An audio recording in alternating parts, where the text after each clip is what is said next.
If you listen to social media, AI will be writing all of your code in just a few months. It isn't true, but it probably feels like it sometimes.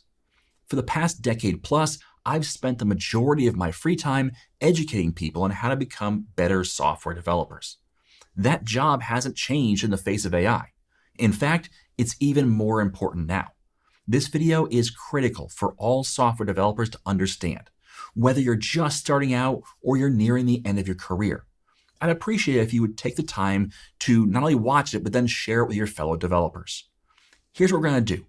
Last week, I released a video about how to asynchronously create zip files in C# in .NET 10. In this video, we're going to ask both Copilot and Claude to recreate that demo. I'm going to demonstrate various levels of prompts to show you how the prompt affects your output. However, the real lesson here will be on what code is written by the AI. I'm almost certain the code will run, but we'll demonstrate that. But then we're going to look at the actual code and how subtle bugs can get into your production app. I'm going to give you the conclusion right up front. If you don't know more about the code than the AI does, you're going to write really bad code with an AI. The problem is you just won't know it until it's too late. Now, if you want to get better trained in software development, specifically in C# and the related topics like Git, GitHub, Blazor, and yes, even AI, go to imtimcorey.com to get the in-depth training you need. That's what funds all of these free videos. Okay, let's look at the code from last week. This is the entire application. This is a demo application. So there is no checking for making sure that the file exists, etc.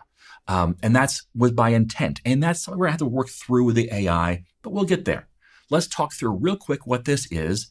This is using the asynchronous zip archives to create files. Now, we have three different things we're doing here. One, this is commented out, but this creates a zip file from a directory asynchronously. That one line, which yes, it's on 4, but it's actually a one-liner, that one line does all the work. So that creates a zip file from a folder. This one line down here extracts the zip file asynchronously into a folder, okay? This one right here in the middle, this is what we're going to focus in on with the AI doing the work, and that is we are doing an asynchronous work, but we're zipping up files one at a time. We're putting each file into the archive. That way, we could change this filter here to only allow certain files to go in the zip file, or we could even filter them out in the for each loop to say, hey, we want to add these or not add these other ones. So this allows us to be more selective. Now, this code right here would allow us to take the full path off of any files and put them all in the root of a zip file. So that's the entirety of the code, even with the three different ways and with putting things on multiple lines and the comments and all the rest, we're at 25 lines of code. Now, I will point out there is one thing that I didn't talk about in the video, but I would probably consider changing depending on the situation. And that is directory.get files. This gets all the files up front and then it does the work on them. We could, instead of get files, we could say enumerate files. And that will be more of I think yield return is what it does. So it's not quite as heavy upfront in loading all the files in a given directory. I might do something like that if I'm expecting that we're going to have a lot of files. We're talking thousands of files, especially nested deeply. In that case, I might do enumerate files instead, and that might give us some additional performance. These are the kind of things that developers think through when they're writing code. Even with the fact that I've got 25 lines, and actually, if this is just about zipping, I can eliminate all of this, I can eliminate this, and I can even eliminate this line right here, and so we're at 17 lines of code. But even there, I'm always thinking through, hey, is there a way to optimize this even more? And that all depends on the situation, which is why you can do it this way. That might be the better way, or it might be better to do it the other way. So this is what a developer thinks about. How to write the code in a simple way that is easy to maintain and is performant. Those are big deals. Now let's put the code back the way it was. So writing good code doesn't mean putting more lines of code on the page. It means actually putting less lines on. In fact, a good senior developer eliminates more lines of code than they add, probably, because their goal is not to create one-liners. The idea of this, we can celebrate this because, yes, it's a one-liner that works great, but sometimes you expand it out to this instead of having this one-liner right here because of the fact that you need to have a bit more control. That's not what I'm talking about. I'm not talking about doing kind of code golf where you're trying to get less lines. You want to make things simpler and yet do the same powerful thing. So that's the goal of a senior developer. Now, what we're going to do is we're going to ask first Copilot and then Claude the same prompts. We're going to ask it to recreate this middle scenario here. We're going to zip up a bunch of files from a directory, but we're not going to have it just do the one-liner, although we're going to see if it does the one-liner first. We want eventually, and we're going to talk it through the idea that this is a demo. This is not about having the error checking and all the rest. Let's keep this clean. So with that, let's go to our first demonstration. So this is Copilot. This is Visual Studio 2026. I have created a console app with a program.cs, and I've got just a hello world in there. I'm going to get rid of that. We're going to start with a blank program.cs file, okay? Blank. And what I'm going to do is I'm going to ask Copilot to do some work. Now, I actually have this prompt written out because I want to be able to do the same exact prompt later with Claude. So we have VS Code here. I have Claude open. I pay for Claude Max. So we're going to use Claude as well, but we'll do that in VS Code with the same setup. It's a different project, but same setup. That way we can see, hey, is there any differences? And this is not a Copilot versus Claude, which one's better and all the rest. I just want to demonstrate that, yes, they will act differently, but at the same time, they'll have the same downsides. So this is one of those things that people keep saying, well, the next model will be better. The next model. And the reality is, yes, sometimes models get a little better or they're a little more focused on developer work, etc. But that doesn't mean that the underlying problems go away. So in Copilot, we're going to use Claude Sonnet 4.5. Now, we do have access in here to other models should we want them, but we're going to stick with Sonnet. I'm not going to try to, again, not a comparison of different LLMs, different models. This is just about getting a good model and then asking it questions. So the first question I'm going to say, or first prompt I'm going to give it is pretty simple. And it's maybe a little small. I apologize for that. Let's zoom in here. So I want a simple demo app that has two variables. One that's a folder to be zipped up, and the other is the full name of the zip file to be created. Okay, really simple. And let's add a little bit to that and say, please create the code for this in program.cs, which is the active document. Okay, the active document right here. Okay, so with that, let's go ahead and run this. Now, this is not a great prompt, but it should be good enough. Okay, and this is one of the things I want to talk about is while this is running, is the idea that these prompts, there's conversations about, well, you have to be a prompt engineer and you have to do all these things. You have to write the right incantation to get your AI to do the right thing. If that's the case, then we really need to have developers at that point. Okay, so this is the first thing I came across with Copilot, and I was hoping this would pop up. It doesn't always, but sometimes when you have a blank program.cs, it says, hey, I want to run a terminal command to figure out, and if you look at it, it says get content of program.cs, measure object by line, which it's frustrating that it's right here. It's right here. You have access, your agent mode. You can do things, but it actually wants to drop to the terminal to do the work. I think that's because the file is blank. and it doesn't like the fact that it's blank. So it appears to be empty. And so then it comes and it gives us, let's add some code. But again, it can't just write to it. It's going to run a terminal command to try and add all of this code. So let's go ahead and confirm. I don't think it's going to work. Yep, cause an error. And it goes, oh, nope, that's a problem. So it's going to shrink it down a bit. I'm going to confirm it again. Be careful. This is one of the frustrating things I have about Copilot is if you run these commands, here's what's going to happen. You're going to get frustrated by having to say yes, yes, yes, and you're going to stop reading what these terminal commands do.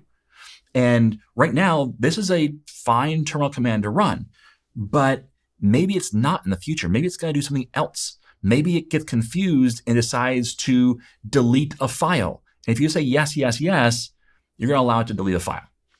So this is going to do a set content, and it's trying to set content, the path, program.cs, value. So it's trying to write this value to the file using the terminal. I'll go ahead and confirm. Had another error. What's going to do is, again, prompt again. And because of this video, I am going to, it's trying to write again. So I'm going to go ahead and confirm again. I'll probably end up confirming echo using, it's going to write line by line. So I'm going to confirm in this session. I would highly discourage you from saying always allow, because that can cause serious problems, allowing the AI to just go and do whatever. If you notice, it's writing command after command after command, trying and trying and trying to write to this file. So it's a little messy. It's trying to do the work. It's hard coding this essentially, and brute forcing it, I guess is a better way of saying that. So this is a messy way of doing things. I think it's just because the file was empty when we started. But we're going to do the same thing with Claude in a bit, and we'll see if Claude's any better at this. But for now, it's writing one line at a time via terminal commands. So we'll have to wait for this to be done. We can start looking at what it's doing. First, it's got to duplicate using directive. We can get rid of that. That's okay. But we're checking if the directory exists for this zip file. Again, this is something that I didn't do in my demo because, yes, it's good to do in a production application, but it kind of distracts from the actual demo. So it's doing if the directory exists, if the file path, if the file exists, then delete the file. Okay, so it's done. So it says, hey, we're good, we're complete. All right. Well, first of all, get rid of that. We already have one. It's not a bug. It's a bug in the standpoint of that code shouldn't be there. Is it something that is going to kill your application? No, it'll probably run, but it shouldn't be there. But let's look at the code. Very simple code. We got 19 lines. Remember that those 19 lines are just 2 more than I had, and it's got error checking here. So it's looking good, right? Well, let's see, first of all, if we go back to my zip file, we're going to grab these paths. So ctemp test and ctemp archive.zip. So there's the folder zip, and we'll do this just like our old app did. And I even have that folder here. So there's no zip file right now. The test folder has that subfolder in it with one file, and it has 2 other files as well, just like our demo from the last video. So if we were to run this right now with these new updated paths, which I didn't expect AI to know that, obviously, but if we were to run this, wait for it to build, it launches, successfully created zip file, okay? Which is telling us, so it's giving us a console write line. That's, again, something else we didn't do. And if we look, we have a zip file archive.zip, which has our output logger process._mp4 and our subfolder with our file. So everything is looking correct, right? Here's here's where you might say, cool, we're good, we're done. Yes, except for the fact that we are doing zip file create from directory. This is not asynchronous. Now, I never asked for it to be asynchronous. Remember, my command is just zip up a directory. So this is correct, but this is where having a better prompt is important. Because if you don't ask for it, it's not going to look and say, oh, in .NET 10, we have asynchronous zipping now. You probably want to do asynchronous zipping. Now, maybe you don't in a console app, and I'm not going to judge whether that's accurate or not because it does depend on the situation. But I'm going to point out that by default, this said, let's do a synchronous operation rather than what is the latest changes which allow for asynchronous work. Also, this is actually a one-liner. The rest of this stuff is error checking, which is okay, but not what we actually want to do for our demo. So what we're going to do is I'm going to leave the using system.io.compression at the top. I'm going to save the rest. I'm going to create a new thread, and I am going to copy back in our prompt again. There's our prompt. I'm going to put at the end of this, please make this zip operation asynchronous. So this is where I start to have to know what I'm asking for. As a developer, I can't just say, do this the best way, because it's going to create something synchronous, and I actually want it to be asynchronous. But I have to know that, and I have to know it's possible. But let's start over, and we're going to run this again. And hopefully, since there's something in the program.cs file, it can see it and modify it. So it's reading the file. All right. Let's see if it can actually replace the strings in the file. Yes. See, now it can actually do the work. Cool. Okay. So it says, hey, we're done. I've created a simple async demo with a folder zip file, and an asynchronous method that wraps the zip operation in task.run to perform it asynchronously. Okay, so let's go ahead and keep the changes, and let's look at the changes.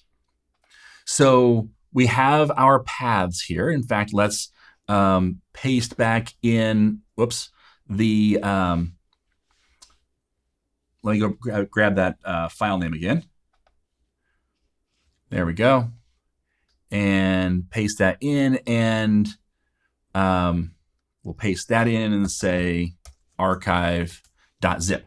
Now, before we do anything else, I'm going to run this. So there's no zip file here now. Let's go ahead and run this to make sure it works. Successfully zipped. Cool. And that was pretty fast. And archive.zip has the correct things in it. So it works, right? Yes and no. So let's look at what's happening. So first of all, it's calling a method called createZipAsync. And then it's doing a console write line. So here's the deal. Our program.cs, the actual static void main, is just this code here. Well, technically, it's actually all the code, but this is the actual code, and then it calls a method or local method inside of that. Why? I don't think it has a great reason for that. What's the purpose of having this method? It's not actually adding any value. And this is where, again, it's just seeing patterns online. It's not thinking about the context of the application. We are not building an application that is a large application. It's going to call this multiple times, or it's going to reuse this. This application is complete right now, which means that we shouldn't be calling another method. There's no reason to have this method outside of the main line. This code right here should be right here. It adds no value to say that. So we now have code that adds no value in our program.cs file. That's problematic because the more code you have, the more you have to maintain, and the more you have to think through what's actually happening. So it added complexity without adding value. That's a huge problem for a developer. And it's something that a junior developer does, but as you move up the ranks of developer and get more experience, you should be not doing. So this is starting to look like junior developer code. But okay, let's pretend that we've moved past that in our code review, right? And in this method, we have await task.run. Okay, why are we doing task.run? Well, because this zip file create from directory is a synchronous operation.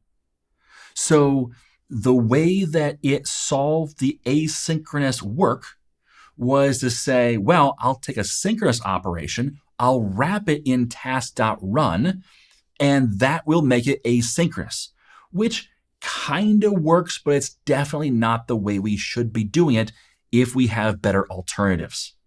And we do.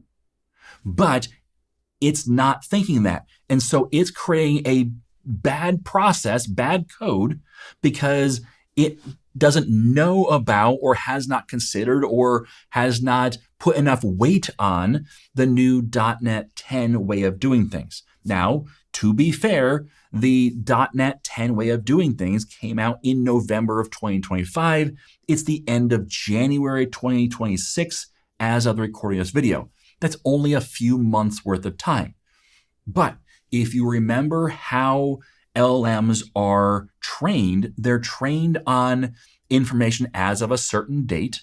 But even if they're trained on information as of today, the vast majority of the code on the web for zipping files asynchronously would probably be this await task.run because we didn't have a good alternative.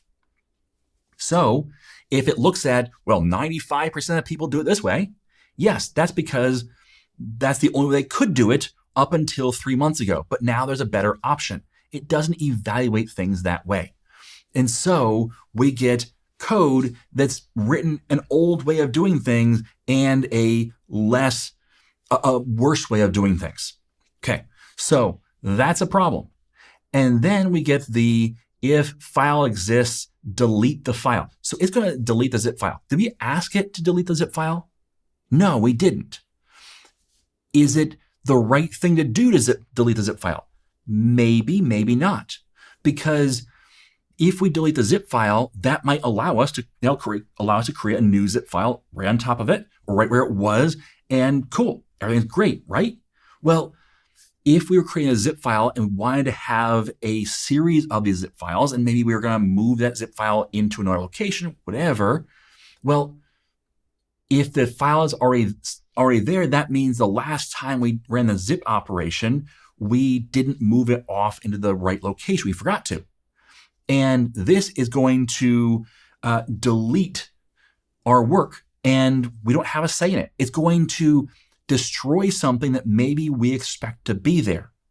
So this is going to be in the AI's mind, this is a solution to a problem. The problem is a zip file exists, but that zip file might need to be something that should be protected.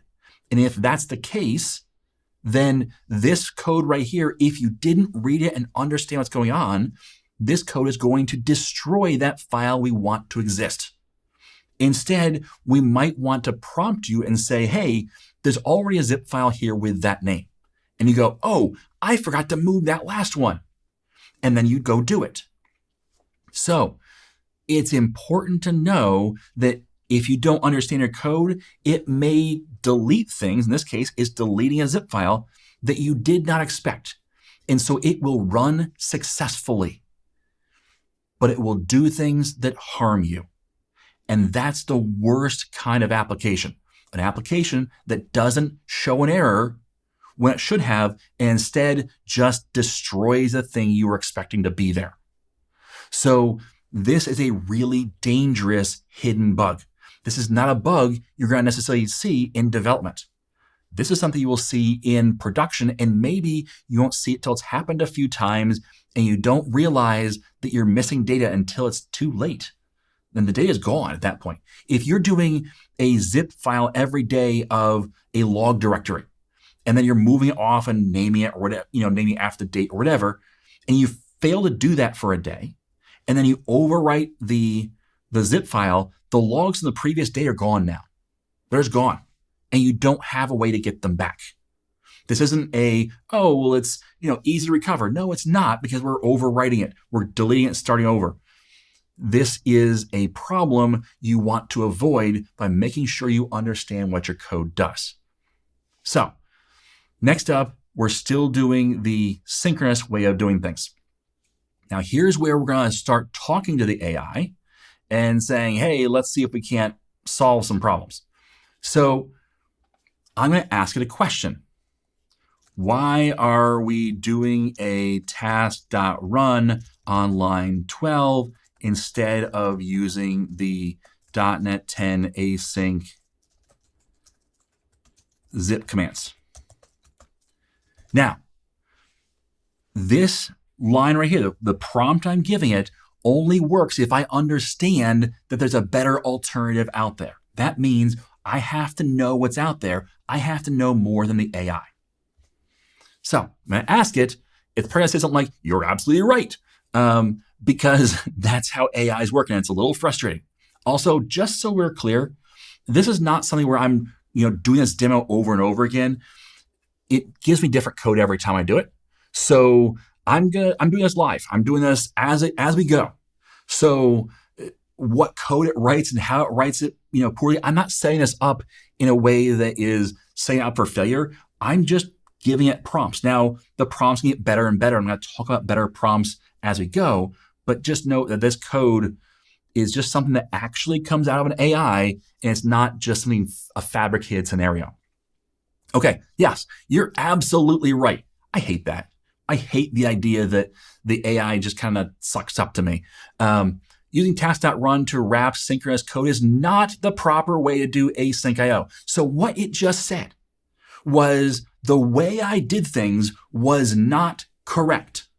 But if I didn't know to say something, then it would have told me that previous code, cool, go, take it. But because I know to ask, it goes, oh yeah, you're right. That is bad code. So it's acknowledging that the code it just wrote is bad. Okay, let's keep going.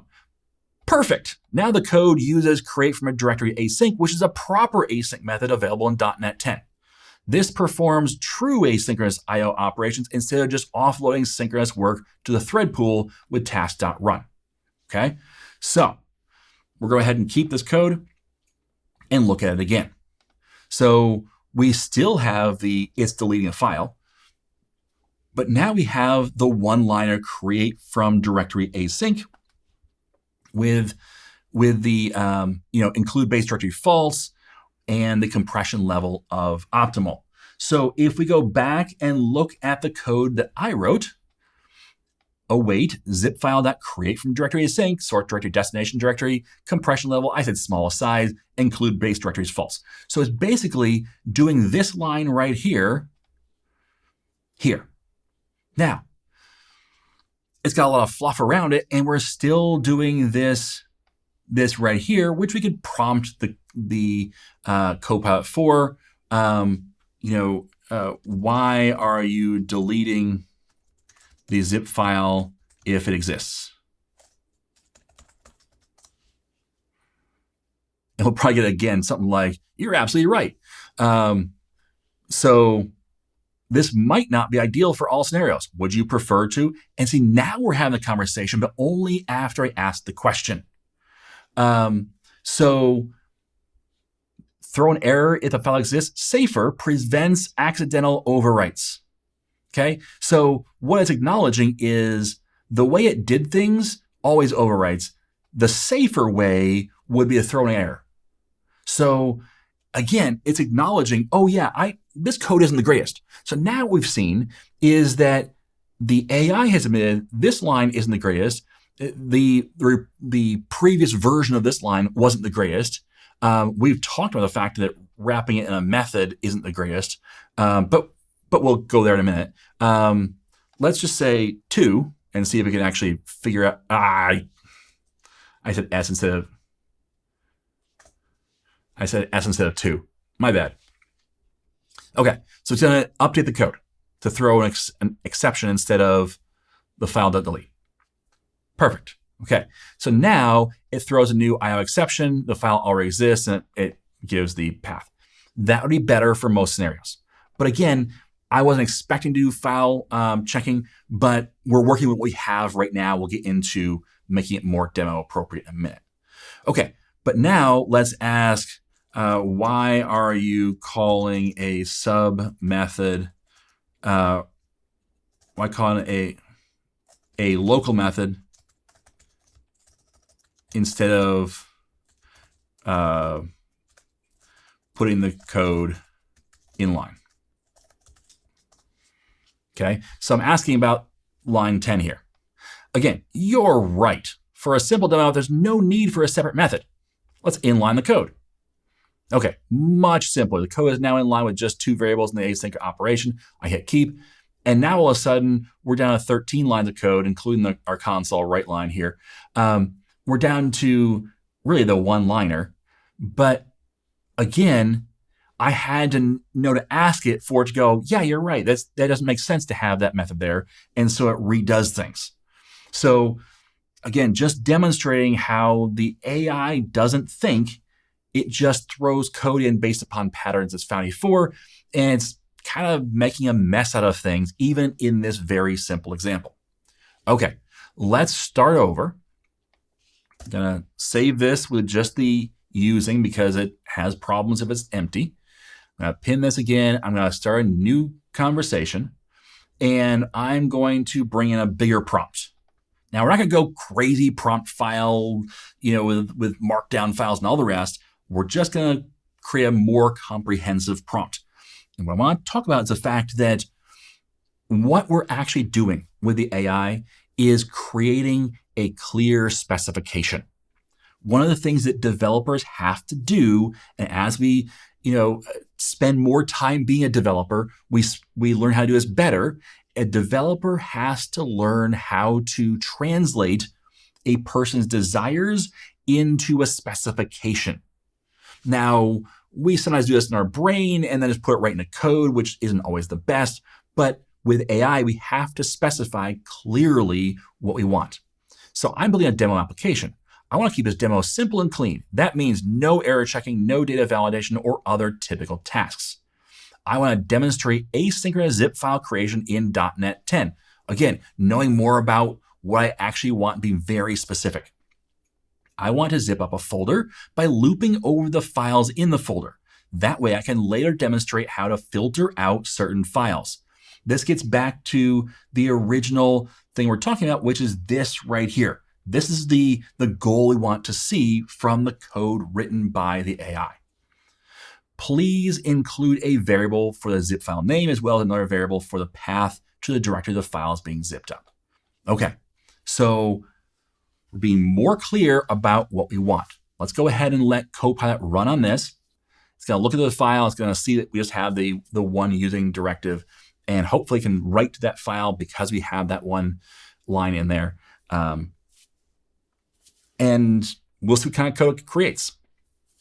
I'm going to leave this running. I don't want to do like a pause and create. Okay, so let's just say keep, and we're going to look at the code. All right, so we have our input and output.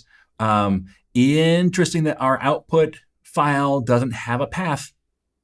So that's problematic. We'll look at where that goes in just a minute. Oops, I have to go back to my code again and copy that path, paste it, and then we'll see about where this zip file is actually getting created, because I'm a little curious about that. Okay, so await using zipstream file.create zip file path. Okay, that's taking a relative path. I don't want that. But if I didn't know what I was doing, I wouldn't know about that. Let's go ahead and change this to an actual, I have to say at in front of that. So there's my full path. That should be fine. So file.create zip file path, and then it's await using. So that's asynchronously creating. And then we're going to have a using var archive is zip archive. It's taking from the file stream, which is this right here, file stream that with the create, and the mode is create. And then for each file path there's the enumerated files, which I talked about in my code. We're getting the entry name, and we're creating an entry in the archive. So then we are creating a stream, then we are opening for read, and then we're copying async. That's an interesting way of doing things. And it might look like, well, that's a lot of code and it looks right. In fact, let's go back to our folder here. There's no zip file right now. Let's just run this and see if it runs.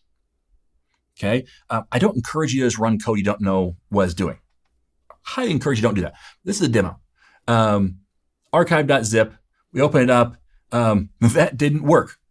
That zip file is not correct, and I don't know if it's still working or what. But let's go ahead and delete it and try again. So I'm gonna run it again. Create zip file archive.zip. It sure did. I mean, that zip file is there, but it only has 2 files in it. It does not have a subfolder. So this code doesn't work, okay? But here's what we're gonna do. We're gonna go line by line on this and just look at what's happening first, and then we'll try to figure out why it's not working correctly.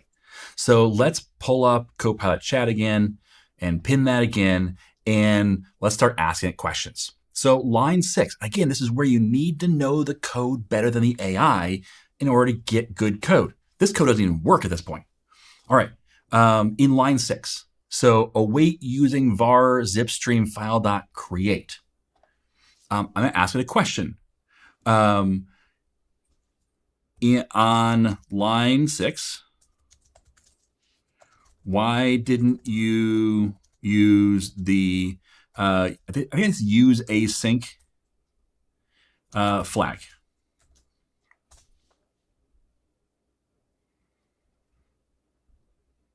So in this create, there's more than one option. Again, you're absolutely right. For a proper async demo, I should have used the use async flag to optimize the stream for asynchronous operations. Okay, so I had to know that a flag existed in order for it to properly create this. So let's go ahead and keep this and look at what it did. So now it's using var zipstream. Again, await using var zipstream because it is creating an asynchronous method or asynchronous result that is going to use the create method. It's going to have file access right. File share is none. Buffer size is 4096, which, by the way, is the default, which I think is fine unless you know differently. Again, with AIs, they don't talk to you like a fellow human. So typically, it's not going to say, hey, have you thought of the fact that maybe you want your buffer size to be a bit bigger? Do you know what your situation is? We can talk about whether or not we need to change that number or not. It's not asking you that. Now, in plan mode, sometimes it might, but that's something that, again, you need to know the code really well because it didn't even have these options. It wasn't even filling this out. But right here, use async true. So this is whether to use asynchronous I/O or synchronous I/O. However, note the underlying operating system might not support asynchronous I/O, so you need to make sure that you are aware of that and how that works. If you're using, make sure you're using asynchronous file commands inside of this. But it didn't even know to do that until I asked it. So now we have the next line, which is the zip archive, but let's talk about that line. So let's open up Copilot again and say on line 7, why aren't you using the create async method?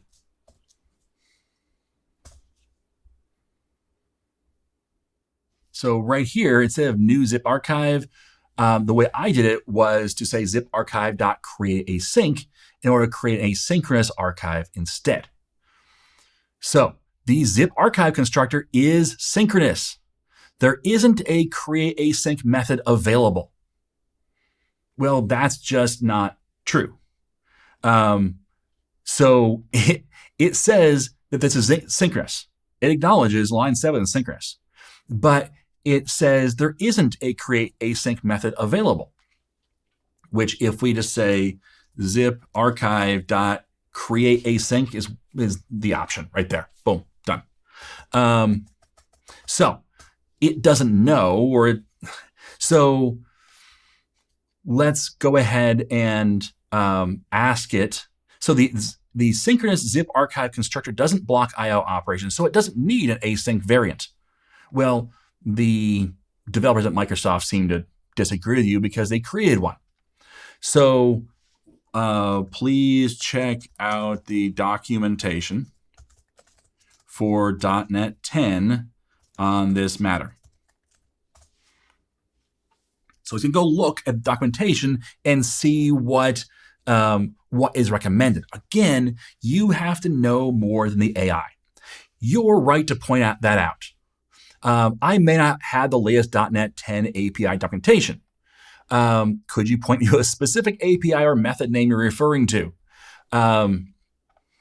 So I can also link to it. So I can do the work for this. So I can do the work to train the AI temporarily. We're just going to forget about it later. But I can do the work to go find the information, give it to the AI and say, hey, no, look at this, in order for it to understand what work to do. That's frustrating. Let's just try check out zip archive.createAsync and see if you can go do the work itself. If not, I'll go find the URL. Super frustrating. I have to do the work, but okay. So again, you're absolutely right. There is a zip archive.createAsync method I should be using for a proper async demo.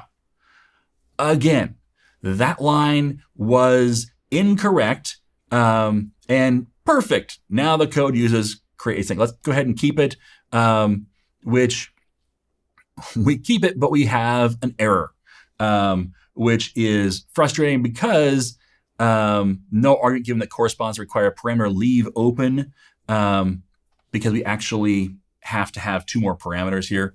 It has to be false and null.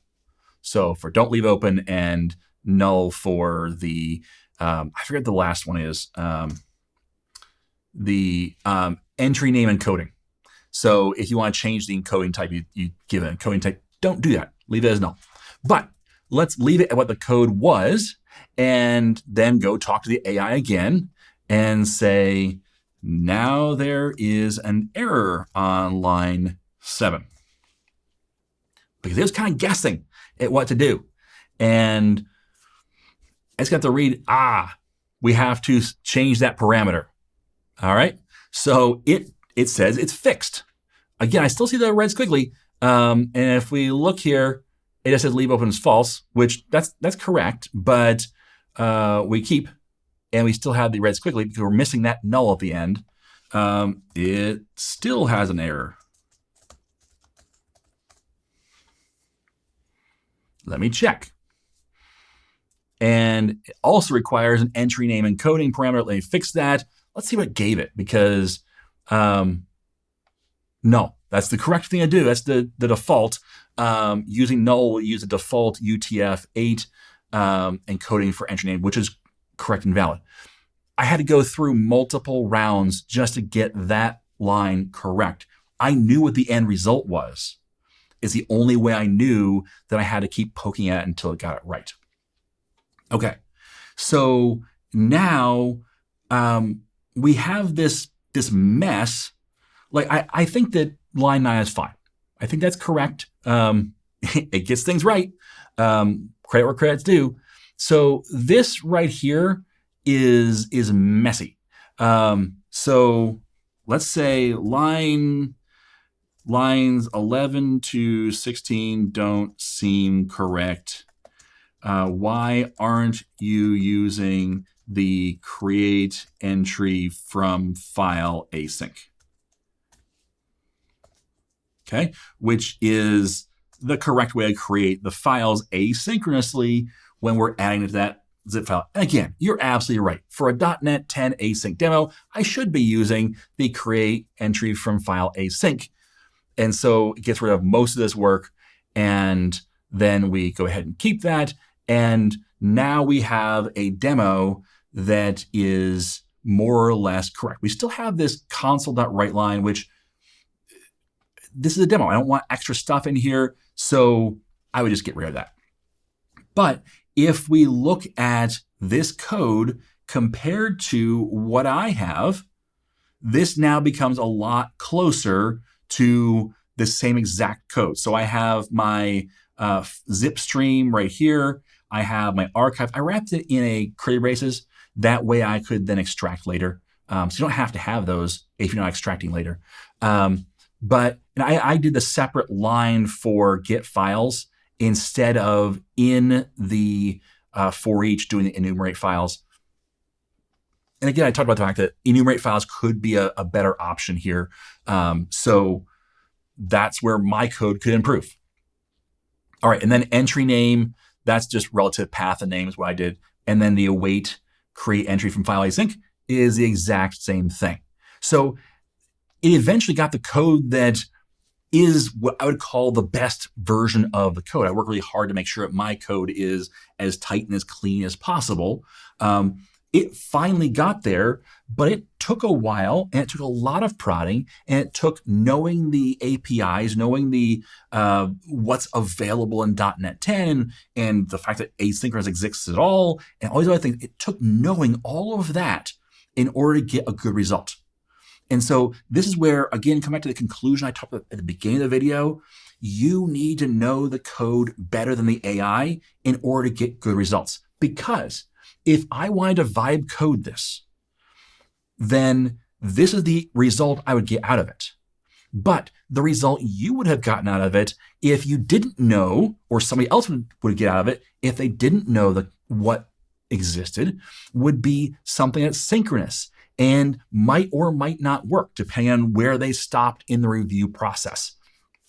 So this code now, if we look, there's no zip file here yet, but if we run this code now, it's created. We close this out. We come over here. The zip file doesn't have all of our files in it. That's probably because I didn't review what enumerate files was doing, and it's not searching all directories. So again, by testing it, I go, whoops, I missed something. On line 9, you don't seem to be getting subdirectories and files. I need those. You're absolutely right. Let me go ahead and change that. I could be the AI at this point. So let's see what kind of code it comes up with in order to get this. Oh, this is interesting. So perfect. Of course, it's perfect, right? So now it's doing the star and the all directories, but it also does the path.getRelativePath. path. Let's see if that is what we're looking for. So let's come back over here and delete the zip file and then come and run this again. Of course it's done. Of course it worked perfectly right. There's the archive. And yep, it worked subfolder and file. So we're good. It now works properly.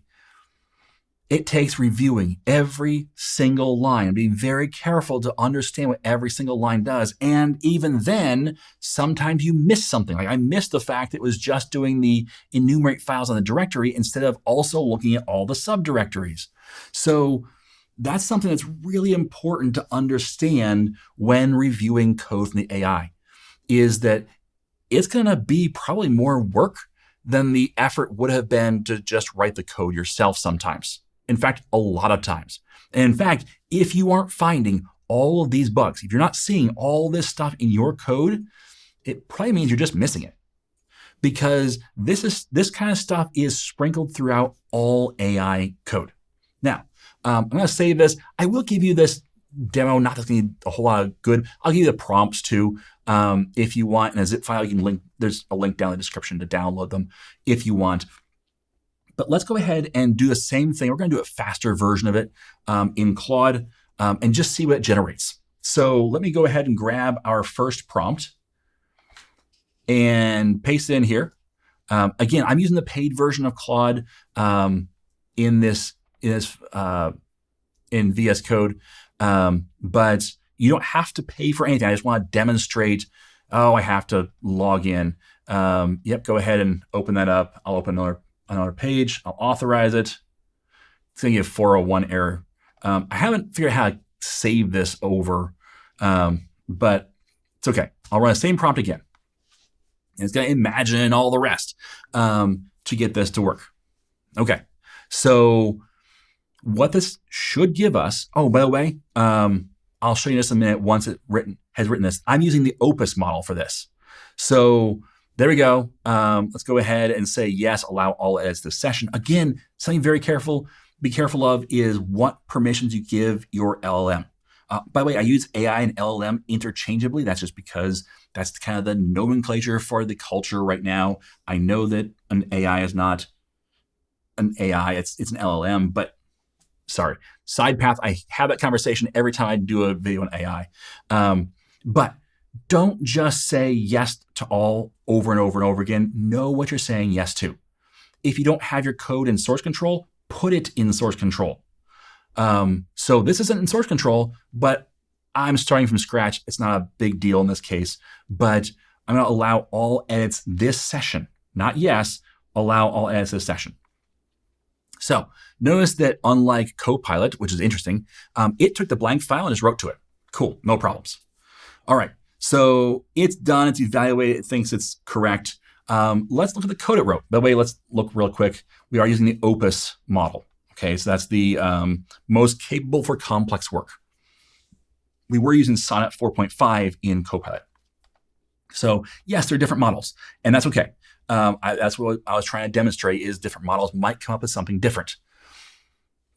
But in this case, it looks exactly like the original code from Sonnet in Copilot because we're doing zip file create from directory, which is synchronous. We're still doing that delete the zip file if it exists. And we're doing, it's the same exact code. I mean, it's exactly the same code. So let's go ahead and start over. And we're going to start over. I'm not going to do the same prompting I did with Copilot because that's not the point of this video. But let's paste that prompt back in. And I'm going to paste in also our additional sentence here. So let's paste that at the end, which is please make this zip operation asynchronous.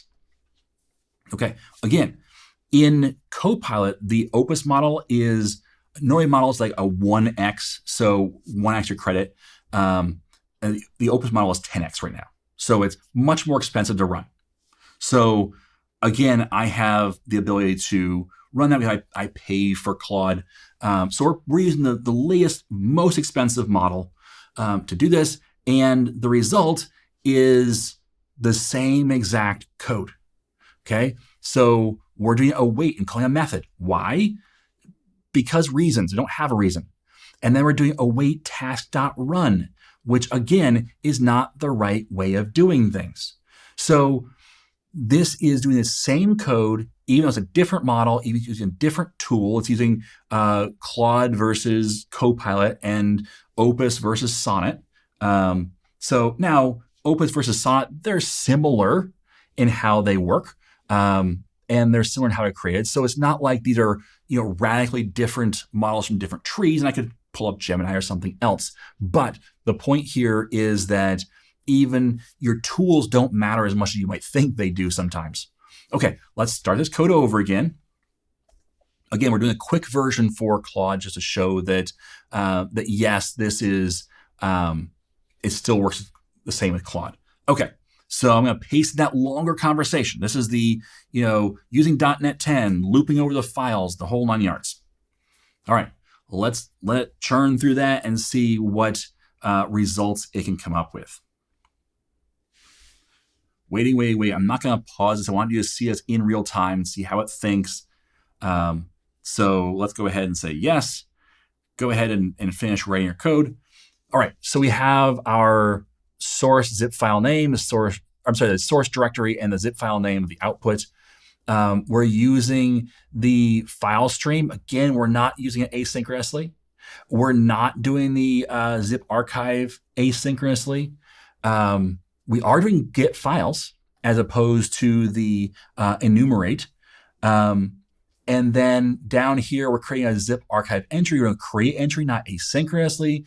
We're doing a stream and then copy async, which isn't the right way we want to do things. So again, this is similar code to what Copilot wrote, just a few tweaks, also no subdirectories.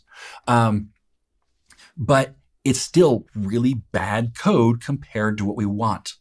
So it's still not doing things that we would expect. It's still not writing the code as cleanly, as neatly, and as performantly as we want. So the end result here, the thing that's really important to understand is that when you ask the AI to do something, it may create something that works. But just because it works doesn't mean it's right. It might be deleting your previous zip files. It might not be zipping subdirectories. It might be that it's saying it's asynchronous, but it's actually doing synchronous operations. There's so many things under the covers, and that's the really important thing is that oftentimes vibe code works, as in it will run. And if you do what I call the happy path, things will work. Meaning, if you don't have a zip file already there to see that deleted it, then it will work. If you don't have subfolders, then you won't realize it's not zipping subfolders. If you're not checking blocking operations, you won't know that it's doing synchronous operations. All of these things will allow you to get a demo to production. But it's in production that you will find the problems. Because it's in production where your server is going to be locked up and you're not sure why you have such bad performance problems until you find out you've got multiple people trying to zip things up at the same time on your server, and those synchronous operations are blocking the main thread. Or you might find that you're missing zip files because you didn't realize that it was overwriting zip files. Okay, there's so many things that go wrong because you're putting code in production that works technically, but does not do all the things it should do. As developers, we need to go beyond just making code that works. Also, it writes verbose code. And the more lines of code you have, the more you're going to have to debug. You might say, well, I'm just going to have the AI debug it. That's going to compound your problems. Because as we have seen, the AI is incorrect. And it even evaluates its own code as being incorrect when you specifically point it out. Then it goes, oh yeah, that's a problem. Now let's change that. And it changes it if something else is also incorrect. So you have to know more than the AI, and you really can't just say, well, I'm going to let the AI just fix itself whenever it breaks, because who broke it in the first place? The AI. So this whole demonstration is, I want you to see, first of all, how to run an AI, but then how to really evaluate the output and what you have to do to spend, how much time you have to spend to really understand every single line and make sure that every single line is correct. Because if you don't, you will have, let's see, 1, 2, 3 errors in the first 3 lines of actual code. That's a problem. So I want you to be very careful how you use an AI to create code. It might actually do even more harm than good. And this is where people will tell me, well, Tim, you're just trying to, sell courses. That's your whole thing, is to sell courses. That is what funds my work, just to be very clear. But this is why I think it's still valuable. Because if you said, you know what, I was going to learn from the AI instead, you would have learned things like this. It would have taught you this and said, this is the way of doing things, even if you asked for it asynchronously. And you would be wrong. and you building a foundation of wrong information that you build on top of. Building on top of a bad foundation with even more bad materials is not the way to have a long-term career as a developer. You have to have a rock solid, firm foundation to build upon. You have to know what you're doing before you can make good decisions. Otherwise, you make bad decisions. You write bad code and you cause bad problems in production. So it's important, whether you're trying to learn from AI or whether you're trying to use it to write your code, that you actually know more than the AI. Otherwise, you will cause enormous problems, but they won't be visible today. It won't be until down the road that you find out just how bad things are, and it might be something that causes you some major pains to go back and try to fix. So this is my video on here's what vibe coding actually looks like. This is how much work you have to spend to write good code. I want you to think about that when you write code. The less you review it, the more problems you're going to have. All right. Thanks for watching. I hope you enjoy it. Again, if you want the source code, what source code there is, you can check that out down in the description. I will give you the code at this spot right here, which is not the right code. Remember that. This is not good code. But if you want to kind of poke at it, if you want to try the same prompts that I did, I'll include the prompts file as well. So thanks for watching. And as always, I am Tim Corey.